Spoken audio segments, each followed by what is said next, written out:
than does the cadaver.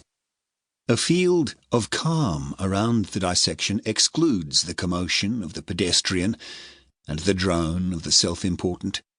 There is only the candidate and the master, and the protégé, hemmed in by the crowd, above and to the left, near the naked man and his admirer, peering between two fools debating anatomy, without reference to the body. Who might he be? Above them all, above even death, a banner unfurled bears the legend, Andreas Vesalius of Brussels, professor in the School of Medicine at Padua, on the fabric of the human body, in 7 volumes. This is the frontispiece to the incomparable De Humani Corporis Fabrica Libri Septem, the foundation text of modern anatomy, published at Basel in 1543, when Vesalius was only 28 years of age. It not only secured the master's future, it immortalized him.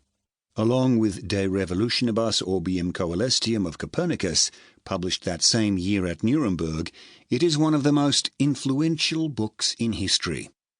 The Fabrica's break with the past is absolute. Its significance is not in its findings, impressive as they are. Its revolutionary contribution is its method.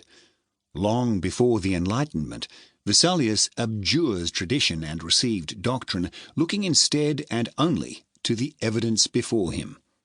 With this masterpiece, the master ushers in the empiricism of the scientific age. His approach is the very model of the new inquiry. He disdains theory and theology. He finds out for himself, learns from the source. He is calm, logical, unsentimental. He is not afraid to get his hands wet. His protégé learns and emulates. Monday the 30th of April. Morning. Detective Senior Sergeant David Murphy turned off Parramatta Road and drove up Glebe Point Road, past the fancy cafes and the old Valhalla Cinema, and up onto the butt of hard rock over sandstone that loomed above the surrounding lowlands. He turned into a dignified residential street and parked at the end, overlooking the awful redevelopment below that covered the old Harold Park harness racing track. He had to sit for a moment, composing himself. He hated this place. The property developers were bastards, but they weren't the problem. What lay directly beneath him through the rock was the problem. His father had died down there, in the old Metropolitan Goods Railway tunnel, back in the late 70s when Murphy was just a boy. The tunnel was half a mile of sheer determination, dug by veterans of Gallipoli and the Somme to take freight off the passenger lines. It was now a light rail commuter line for inner west hipsters.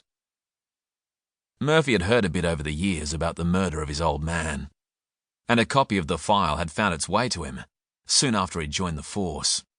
Diarmaid Murphy had gone into the goods tunnel late one night, after the freight trains had stopped running for the day, to meet a fellow cop for whatever reason, and taken a brace of police-issue bullets for his trouble. A train driver found the body early next morning.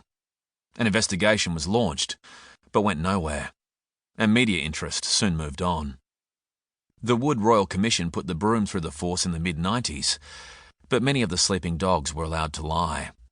The case was open, technically, but cold as the morgue.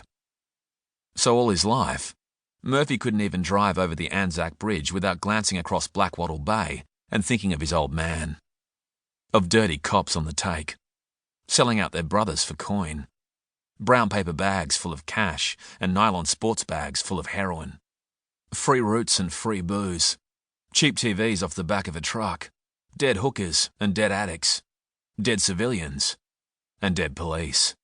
Of his mother, bereft and grieving. And a 5-year-old boy with no father. So yeah, Murphy tended to avoid this end of Glebe. Up top today, though, it was your perfect, bright, crisp Sydney autumn day. Leaves on the turn and filling the gutters in auburn piles, but a clear blue sky and a warm sun tempered by a faint cool breeze. Murphy pulled himself together, got out of his car.